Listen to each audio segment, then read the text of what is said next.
Head Start schools, or wherever young children are together, there are discipline problems. There are no fixed rules for dealing with them. The key to discipline is the teacher and the kind of person she is. A good teacher doesn't put up with everything, but she doesn't suppress children's strong feelings, and she is not infuriated by misbehavior. She is firm without being harsh, gentle without being weak. She responds to children without waiting for crises. She takes time to listen, to talk, to laugh with children. Because she likes children and takes them seriously, they listen to her. First, his own check cap. She establishes trust. Ray caps. Such warmth and respect prevent discipline problems. The successful teacher is neither bossy nor weak. She is a friendly grown-up, clearly in charge.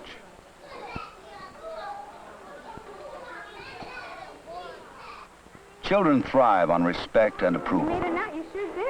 Whenever they can, teachers give warm, sincere praise. Oh, that's lovely, Timmy. I like the way you did that. Oh, I like that. You did it, didn't you? I did too. You did it. Teachers don't demand instant obedience. They are patient and free with a friendly touch.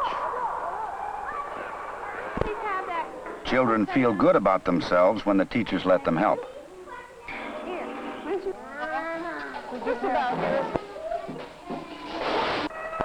Next to their parents, teachers are the most important adults in the children's lives.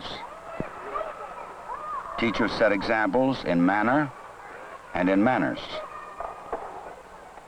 If the teacher says please and thank you, the children will pick it up. Laura, can I please have that purple crayon?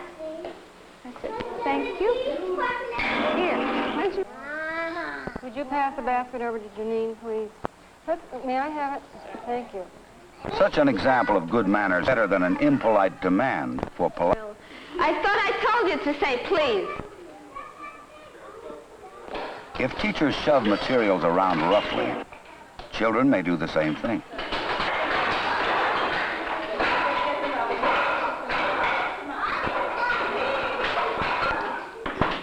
Instead, they can learn to take good care of equipment. These go over here, Michelle. The animals go right over here. Just a minute. Because when you put them in the box, you have to put them in very gently. You have to be very careful. Oh, wonderful. I knew you could do that. All right? Now, she's going to put the drum in. Very good. I have them fit in there, and there goes Sharon. All right, there goes yours. Now, Mark puts it. To be the right kind of person, the teacher must organize her program. In this room, the teachers have set things up in advance so that everything is under control when the children arrive. The teachers are free to welcome and help them become fine. Teachers plan interesting programs. They know that boredom causes discipline problems. One kind of activity, like doll play, is balanced by another type, like woodwork. Quietly is balanced by active outdoor play, where children can use different muscles. Be vigorous indoor play. But a good program and good materials don't prevent discipline troubles by themselves. Thoughtful supervision is essential. The head teacher sees to it that there are always grown-ups where they are needed. Herself, or a mother, The crayon's back in the box there. or a teenage volunteer, Would you mind taking Eric and change his pants because he spilled some water on it. Okay, take him into the hallway and find a pair of clothes for him. Or another teacher. Teachers of young children cannot supervise from the sidelines. They must be warmly involved with children, but alert to what is going on all around. If there are duplicate toys, there will be fewer quarrels over possessions.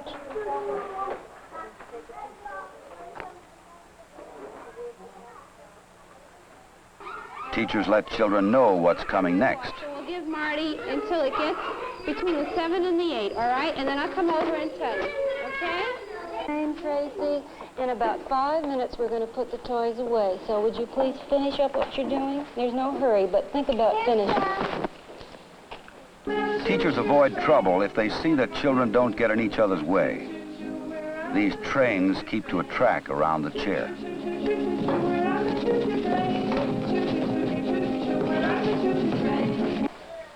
Good supervision includes letting children know the rules, clearly and simply, and if necessary, over and over.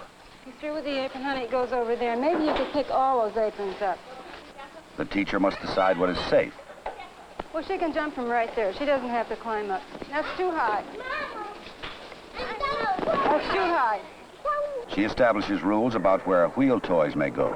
Eddie, you forgot where the road was. We said that it was this way. Do you remember? The highway is all around the black line. The rules about taking turns. Oh, wait just a minute. Wait a minute. Now, wait. Jean had it first. So please give it back. Give it to Jean. And it's Jean's turn now. And you use some of these other things. And after you have it a little while, then I want you to let Portland use it. All right? And the rules about using water.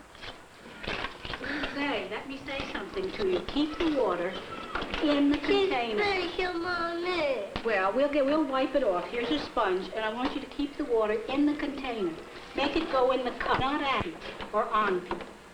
Stay at the table. All these rules help establish the atmosphere of order that children can depend on. You need to stay at the table during juice time, Kim. Come back and sit down.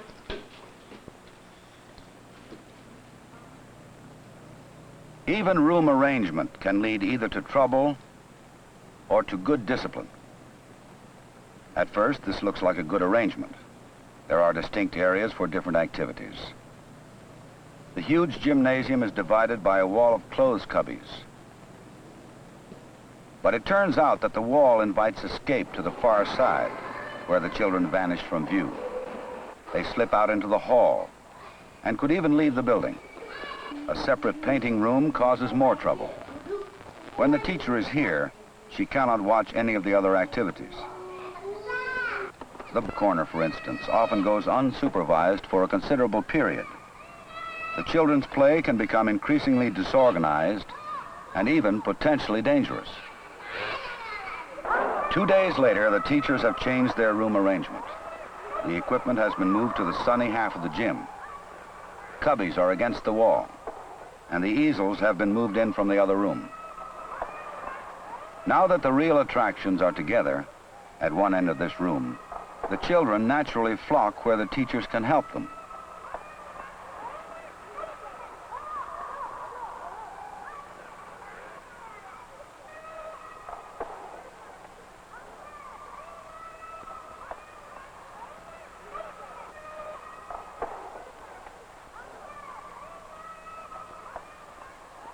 But even with the best planning, troubles do arise.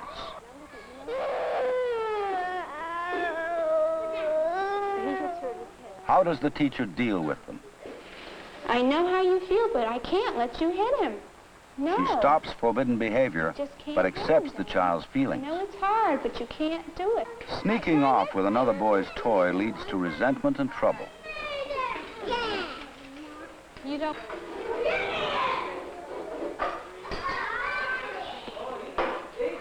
All right, Brian. Here it is. Stephen, you don't have to hit him. You can tell him instead. The teacher stops the fight, You don't have to hit him. You know, listen. then makes clear the rule about grabbing. Away from him without saying, can I please have it? You just took it right away from him, Stephen. And you know, Brian is willing to give it to you if you can ask him. But you just can't come and pull things from people. Stephen? But because she doesn't disgrace or punish the boy, he can move on without resentment. You want to go over and play with the boys? No. No? All right. But you don't go and pull things from people. She helps him change the subject. Do you think it needs closing? Do you think the window needs closing? Is it warm or cold in here? Is it cold? All right, well then put both hands, one hand over. A teacher may have to grab a child on the loose, but she does not scold angrily as she settles him down. She talks to him when he is no longer too upset to her. She does not hesitate to remove bodily a misbehaving child, but she doesn't resort to punishment. I don't want you to go over there again. You want to work with something else. Why don't you think about what you would like to work with? The teacher cannot allow this child to leave the room.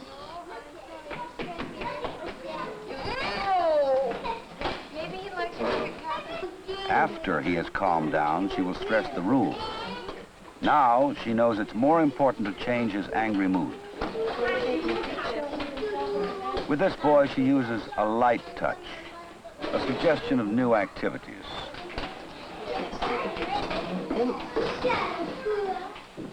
And humor.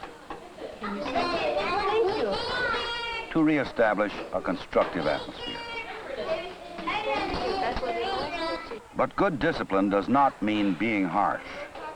An easy mistake to fall into is rigid discipline. Now, I want you to stand in line just like that now, and don't take your hand off the shoulder of the one in front of you. A severe teacher can force small children to obey. But this only forces troubles underground. Put your hand where it belongs, Anthony. It does not teach self-control. It teaches children to hate school and teachers. What is this book doing on the floor? You're a bad girl, you know. You didn't pick up that book.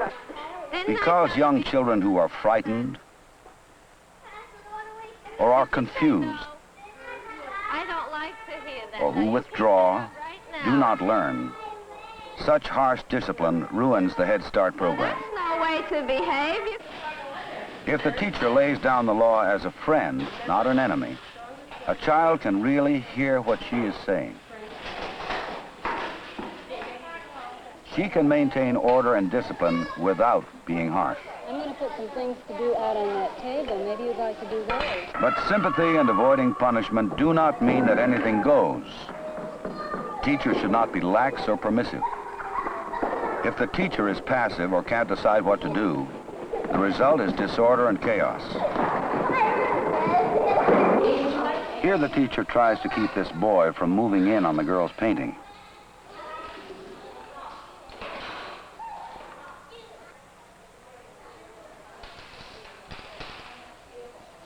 But because inexperience causes her to be too gentle and too hesitant, he doesn't pay attention and keeps right on.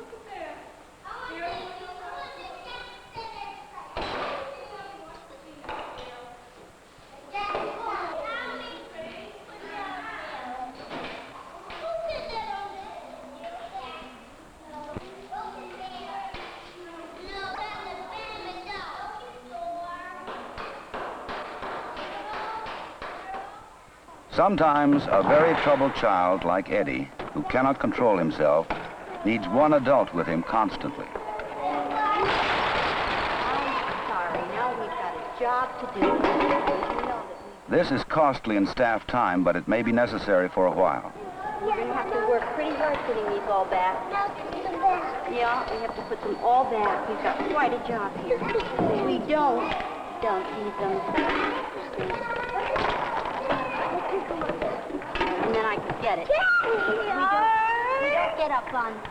The teacher makes it absolutely clear that he may not attack her.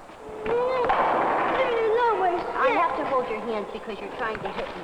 I'm sick. Are you sick? Why don't you sit down and we can talk about it a little bit? But I can't let you hit me, Eddie. We could go back over at the blocks and maybe get the truck. Michael was waiting for you over there. He's got the derrick. Oh, look who's this. No, I think you wet him. That's why he wet you. This is my new shirt. You know, Eddie, maybe it's better if you boys work a little bit more apart. I think it's a little easier. Because we don't wet. I'm sorry, boys, but Eddie is wet and John is wet. I'm sorry, Eddie. It's because you wet John. It's because you wet him. He wet you. I told my mommy on you. But I think, you know... She knows it will take weeks and months for all this to sink in and become self-control. Stay in your pan right over here, John, and Eddie will work right here. Can you boys work together like this? Or do we need to move the pans? Can you work like that? I had it first. Do you need a little more water, John? Is that what's wrong? Well, you could take this and you could go over and get just a little more water. Eddie, this is to share. Where there are several children like this in a group, extra teachers or volunteers will be needed. This is Charles. He is another child who requires special attention. You need somebody to... Though he is not as troubled as Eddie, his energy, impulsiveness, and his suspicion make him a handful. He is often at loose ends.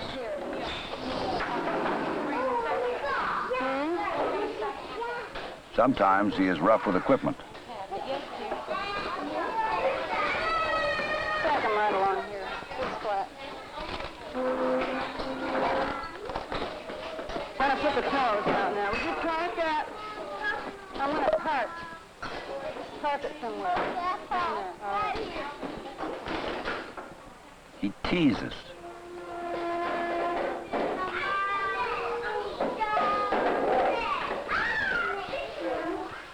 Park it. Don't wreck it. Head over there by the boat, Charles. I think by the boat would be a good place. And thank you. Often he is restless.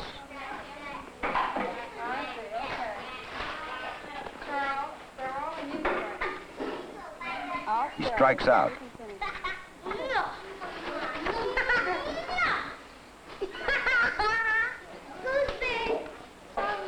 He tests and evades the teacher. No, of course not. Don't let me jump. No, don't jump on me. I'm afraid. Charles, I need to pick these up because we're going to make some scrambled eggs. Let him go so he can work. You can put this one away. No, I'll put this one away. I'll show you where they go. Right here. I need a helper putting the blocks away. Don't kick it when she's on it. She'll get hurt. Let's fix it over here where it belongs.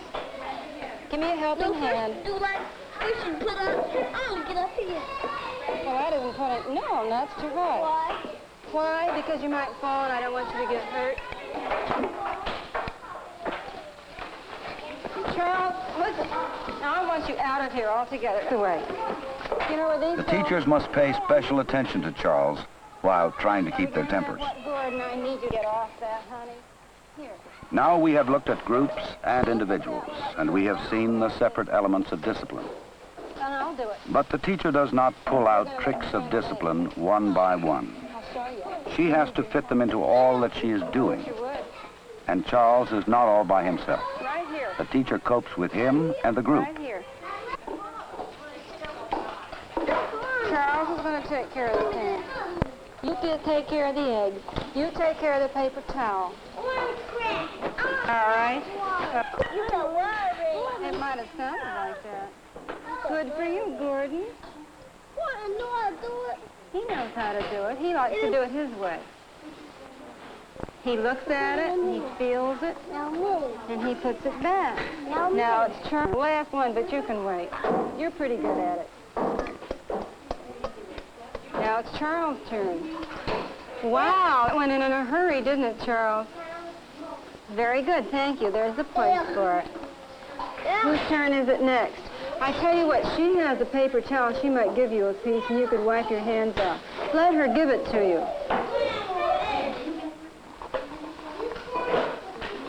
Thank you, Renee. Here's a wastebasket. Charles begins to settle down as the teacher puts him into the middle of the activity. You following me, you two? Thank you.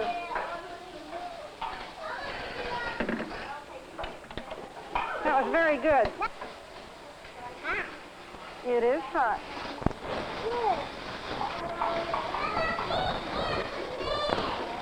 Take the toast out of the dish. Now, if you get down with it. Through many experiences like these, Charles realizes that the teachers value him, that they recognize his rights too, that he need not always escape or fight. Now, he accepts the teacher and the rules and the other children more trustingly. It's a ballet song, and you can dance or you can watch over here with me. I have to find a fourth song instead.